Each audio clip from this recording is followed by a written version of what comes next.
Gajavaka MLA garu, Palla Srinivas garu, the other guests who are there on the dais, members from the press, Mahila police, and all the people who have gathered here.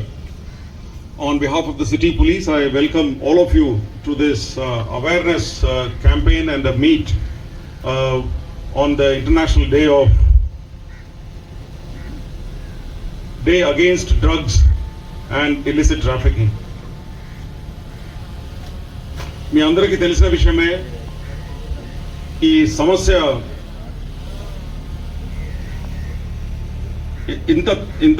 ఇంత పెద్ద యత్నంలో అయిపోయిందంటే previous speakers have all told how it is affecting the society.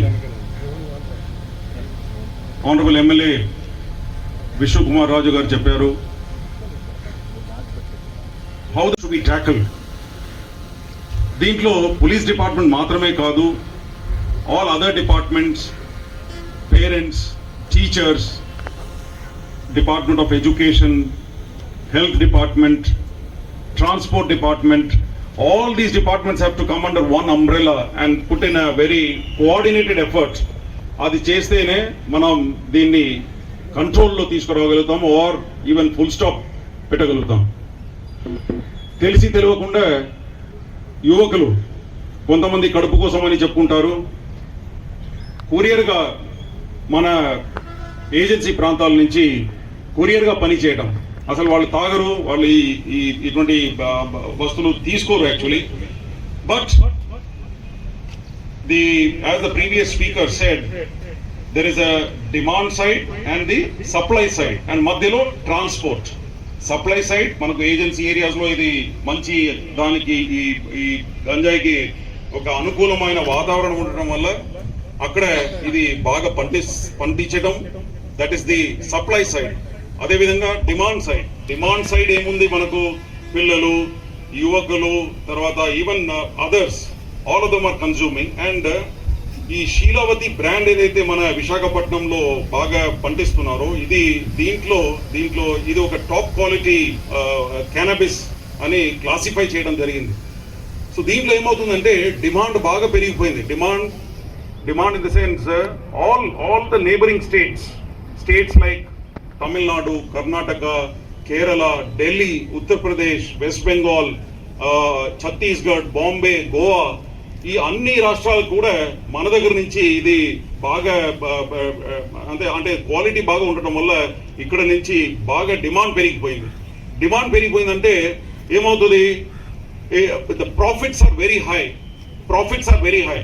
So మనం ఏం చేయాలో మన department పరంగా, ప్రభుత్వ పరంగా రిస్క్ ని పెంచాలా. రిస్క్ ఎలా పెంచాలి? ఈ రోజు స్పెషల్ గా ఎర్లీ మార్నింగ్ అందరూ కూడా ఒకేసారి డ్యూటీకి వచ్చిన ఇక్కడున్న పోలీస్ అఫీషియల్స్ కి, హోమ్ గార్డ్స్ కి, కానిస్టేబుల్స్ కి, ఎవ్రీవన్, ట్రాఫిక్ పోలీసులకి, మహిళా పోలీసులకి, ప్రతి ఒక్కరికి కూడా పేరు పేరున నేను ధన్యవాదాలు తెలియజేసుకుంటున్నా.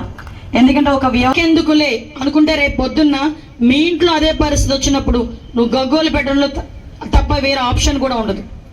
అట్ ద సేమ్ టైం చాలా మంది ఇన్స్పిరేషన్ తీసుకుంటారు, కొంతమంది సినిమా హీరోయిన్స్ ని. ఇలాంటి సిచ్యువేషన్స్ లో కొన్ని సందర్భాల్లో టీవీలో కూడా వాళ్ళు కూడా యూజ్ చేస్తున్నారని టీవీలో అక్కడ వస్తూ ఉంటే కొన్ని సందర్భాల్లో బాధ అనిపిస్తూ ఉంటుంది. ఎందుకంటే వాళ్ళు ఎలా ఉంటారంటే, వాళ్ళు రీల్లోని హీరోస్ కింద ఉన్న రియల్ టైంలోకి వచ్చేసరికి వాళ్ళు నిజమైన హీరోల కింద భావించే వ్యక్తులు చాలా మంది ఉంటారు. అలాంటి వాళ్ళు కూడా ఇన్స్పిరేషన్ తీసుకోవాలి, ఇన్స్పైరబుల్ గా ఉండాలి. అదొకటి మనం చాలా క్లియర్ గా తెలుసుకోవాల్సిన విషయం. ఇంకొకటి ఏంటంటే మనందరం కూడా ఆలోచన చేసుకోవాలి, ఈ రోజు స్కూల్ లెవెల్ నుంచి మోటివేషన్ అనేది జరగాలి. అందుకే ఎడ్యుకేషన్ డిపార్ట్మెంట్ వాళ్ళని కూడా నేను ఇన్వాల్వ్ చేయాలి అని చెప్పింది. ఎందుకంటే 5th class, 6th class, 10th class పిల్లలు వాళ్ళ భవిష్యత్తు నాశనం అయిపోతుంది.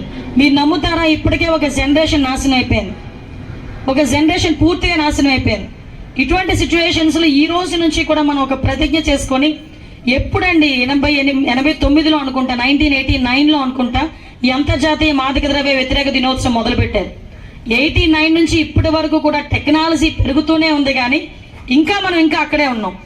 నేను ఇక్కడికి వచ్చేసరికి నేను సిపిగా చెప్పిన మాట వింటే ఆశ్చర్యపోయాను.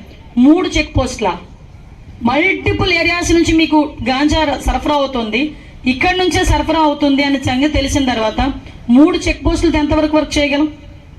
అట్ ద సేమ్ టైం మీ అందరికీ కూడా మొన్న ఎలక్షన్ టైంలో మనం ఒక మెకానిజం యూజ్ చేశారు ఎలక్షన్ కమిషన్. ప్రతి బూత్లోని కూడా కెమెరాస్ పెట్టారు. మీ మ్యాన్ పవర్ కూడా చాలా తక్కువ ఉంది, ప్రతి బూత్లో కూడా నేను అబ్జర్వ్ చేశాను. కెమెరాస్ పెట్టారు. కెమెరాస్ అన్నిటిని కూడా మానిటరింగ్ ఒక దగ్గర కూర్చొని కమాండ్ కంట్రోల్ రూమ్లో కూర్చొని మీరు అందరూ కూడా మానిటరింగ్ చేశారు. ఆఖరికి మీరు ఎంత స్మార్ట్గా వర్క్ చేశారంటే అక్కడ ఎవడైనా గలాటా చేసినా దాని ఎవిడెన్స్ బేస్ చేసుకొని కేసులు కూడా కట్టున్నారు. మరి ఈ రోజు గాంజా విషయంలో చెక్ పోస్టుల దగ్గర మనం అలాంటి మెకానిజం ఎందుకు పెట్టుకోలేకపోతున్నాం? ఆ మెకానిజం పెట్టుకోవడానికి మనం ఏం చేయాలి? చాలా మంది ఐటీ ఎంప్లాయీస్ ఉన్నారు, చాలా మంది సాఫ్ట్వేర్ ఎంప్లాయీస్ ఉన్నారు, ఎంతో టెక్నాలజీ ఉపయోగిస్తున్నారు. ఆన్లైన్లో మన షాపింగ్లు కూడా చేసేస్తున్నాం. ఆఖరికి ఎంత టెక్నాలజీ మనకు ముందుకెళ్తుందంటే మనందరం కూడా ఒక్కొక్క యాప్ చూస్తూనే ఉంటే తెలుస్తుంది. సో నేనేమంటానంటే ఈ రోజు అంతర్జాతీయ మాదక ద్రవ్య వ్యతిరేక దినోత్సవం సందర్భంగా ఆంధ్రప్రదేశ్లోనే కాదు ప్రపంచవ్యాప్తంగా ఉన్న తెలుగు వాళ్ళందరికీ కూడా నా హంబుల్ రిక్వెస్ట్, దీన్ని స్మార్ట్ వర్క్ చేయడానికి, మాదక ద్రవ్యాలు పట్టుకోవడానికి మీరు ఏదైనా యాప్ గనక డెవలప్ చేయగలిగితే మాకు ఒక్కసారి చెప్పండి. దీన్ని ఎంత స్మార్ట్గా మనం పట్టుకోవచ్చు. ఈరోజు వాళ్ళు ఎంత తెలివితేటలు అయిపోయారంటే ర్యాపర్స్ దాని మీద ఏదో పౌడర్లు చల్లడం అంటే ఈవెన్ స్మెల్ కూడా చేయలేకపోతుంది. డాగ్ స్క్వాడ్ కూడా స్మెల్ చేయకుండా లేకపోయిన పరిస్థితిలో ఉంది. సో ముఖ్యంగా యువతలో మాదక ద్రవ్యాల దుర్వినియోగం పెరుగుతోందని మరియు ఇది ఆందోళన కలిగించే విషయమని మేము గ్రహించాము.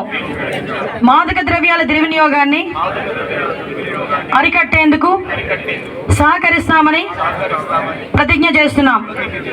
మేము ఎటువంటి ప్రయోజనం కోసం ఏ విధంగానూ హానికరమైన లేదా చట్టవిరుద్ధమైన మందులను వినియోగించబోమని హామీ ఇస్తున్నాం.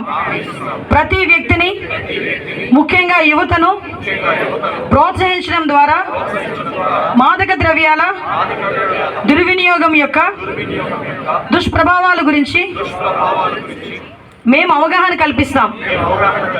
తద్వారా భారతదేశంలోని యువత మాదక ద్రవ్యాల రహితంగా జీవించగలరు మరియు వారు సమాజంలో సృజనాత్మకత మరియు ముఖ్యమైన సభ్యులుగా మార్చవచ్చు.